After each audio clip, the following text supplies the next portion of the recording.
ಸನ್ಮಾನ್ಯ ದೇವೇಗೌಡರ ಕುಟುಂಬದ ಆಧಾರ ಸ್ತಂಭವಾಗಿ ಅವರು ತಮ್ಮ ಜೀವನವನ್ನು ಸಾಗಿಸಿದರು. ಹಲವಾರು ಬಾರಿ ದೇವೇಗೌಡರನ್ನ ಭೇಟಿ ಮಾಡಲಿಕ್ಕೆ ನಾನು ಮನೆಗೆ ಬಂದಾಗ ದೇವ್ರ ಮನೆ ಎದುರುಗಡೆ ಕೂತ್ಕೊಂಡು ದೇವ್ರ ಪೂಜೆಯಲ್ಲಿ ಹೂ ಕಟ್ತಾನೋ ಅಥವಾ ಯಾವುದೋ ಒಂದು ಮಂತ್ರ ಹೇಳ್ತಾನೋ, ದೇವ್ರ ಭಕ್ತಿಯಲ್ಲಿ ಯಾವಾಗಲೂ ತಲ್ಲೀನರಾಗಿರೋರು. ನಮ್ಮ ಪದ್ಮನಾಭ ನಗರದಲ್ಲಿರುವಂಥ ಮಲ್ಲಿಕಾರ್ಜುನ ಸ್ವಾಮಿ ದೇವಸ್ಥಾನಕ್ಕೂ ಕೂಡ ಆವಾಗ ಬಂದು ಕುಟುಂಬ ಸಮೇತ ಅವರಲ್ಲಿ ಪೂಜೆ ಮಾಡ್ತಾಯಿದ್ರು. ಬಹಳ ಅಪಾರವಾದಂಥ ದೈವ ಭಕ್ತರು. ದೇವೇಗೌಡರ ಕುಟುಂಬ ಈ ಮಟ್ಟಕ್ಕೆ ಬೆಳೆದಿದೆ ಅಂತಂದರೆ, ಇಷ್ಟೊಂದು ಜನಮನ್ನಣೆ ಕುಟುಂಬಕ್ಕೆ ಸಿಕ್ಕಿದೆ ಅಂತಂದರೆ, ಚೆನ್ನಮ್ಮನವರು ಈ ಕುಟುಂಬದ ಬಹಳ ದೊಡ್ಡ ಒಂದು ಆಧ್ಯಾತ್ಮಿಕ ಶಕ್ತಿ ಅಂತಂದರೆ ತಪ್ಪಾಗಲ್ಲ. ಹಿರಿಯ ಮುತ್ತೈದೆಯಾಗಿ ಅವರು ಅವರ ಜೀವನದ ಈ ಪಯಣವನ್ನು ಮುಗಿಸಿದ್ದಾರೆ. ಭಗವಂತ ಅವರಿಗೆ ಸದ್ಗತಿಯನ್ನು ಪ್ರಾರ್ಥನೆ ಜೊತೆಗೆ ಸಿಗಲಿ, ಅವರಿಗೆ ಸದ್ಗತಿಯನ್ನು ಭಗವಂತ ಕರುಣಿಸಲಿ. ದೇವೇಗೌಡರ ಕುಟುಂಬಕ್ಕೆ, ದೇವೇಗೌಡರಿಗೆ, ಅವರ ಎಲ್ಲ ಮಕ್ಕಳಿಗೆ, ಆಮೇಲೆ ಅವರ ದೊಡ್ಡ ಕುಟುಂಬ, ಆ ಇಡೀ ಕುಟುಂಬಕ್ಕೆ ಈ ನೋವನ್ನು ಭರಿಸುವಂಥ ಶಕ್ತಿ ಭಗವಂತ ನೀಡಲಿ, ಅವರಿಗೆ ಎಲ್ಲ ರೀತಿಯಲ್ಲಿ ಸದ್ಗತಿ ಸಿಗಲಿ ಅಂತ ಪ್ರಾರ್ಥನೆ ಮಾಡ್ತೀನಿ. ಸ್ವರ್ಗೀಯ ಚೆನ್ನಮ್ಮನವರು ಒಂದು ಆದರ್ಶ ಮಹಿಳೆ ಅಂತ ಹೇಳಲಿಕ್ಕೆ ಬಯಸ್ತೇನೆ. ಆದರ್ಶ ಪತ್ನಿ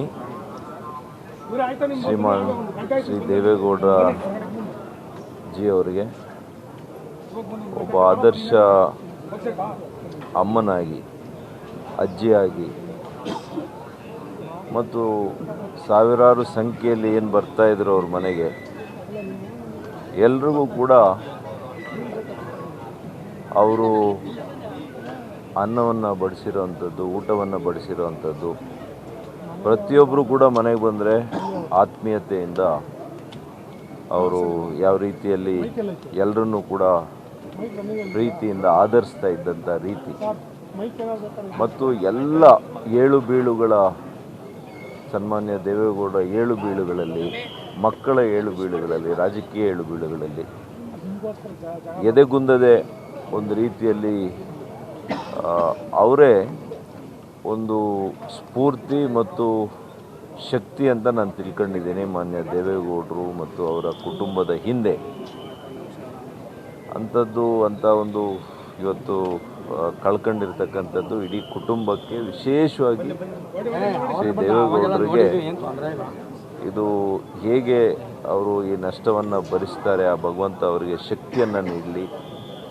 ಅತಿ ದೀರ್ಘಕಾಲದ ಸಂಗಾತಿಯಾಗಿ ಇವತ್ತು ಅವರನ್ನು ಕಳ್ಕೊಂಡಿರುವಂಥದ್ದು, ಭಗವಂತ ಅವರಿಗೆ ಸ್ಫೂರ್ತಿಯನ್ನು, ನೈತಿಕ ಶಕ್ತಿಯನ್ನು, ಸ್ಥೈರ್ಯವನ್ನು ಕೊಟ್ಟು ನಮ್ಮ ದೇಶದ ನೆಚ್ಚಿನ ಹಿಂದಿನ ಪ್ರಧಾನಮಂತ್ರಿಗಳಾಗಿರುವಂಥ ಸನ್ಮಾನ್ಯ ಎಚ್ ಡಿ ದೇವೇಗೌಡವರ ಧರ್ಮಪತ್ನಿ ತಾಯಿ ಚೆನ್ನಮ್ಮಾಜಿ ಅವರು ನಿನ್ನೆ ದಿವಸ 89ನೇ ವಯಸ್ಸಿನಲ್ಲಿ ಲಿಂಗೈಕ್ಯರಾಗಿರುವಂಥ ಸುದ್ದಿಯನ್ನು ಕೇಳಿ ನಮಗೆಲ್ಲ ಅತೀವ ದುಃಖ ಆಯಿತು.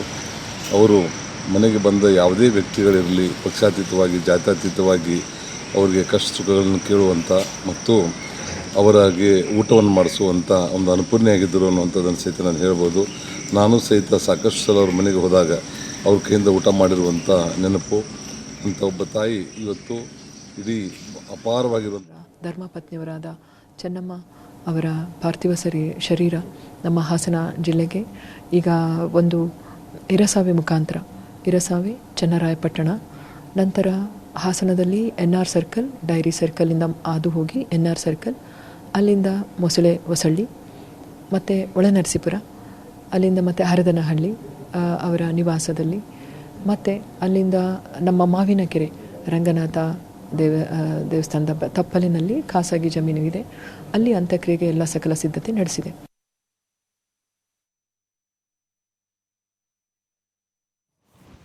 ನೋಡಿ, ಅನೇಕರು ಮಾತನಾಡ್ತಾ ಇದ್ದಾರೆ.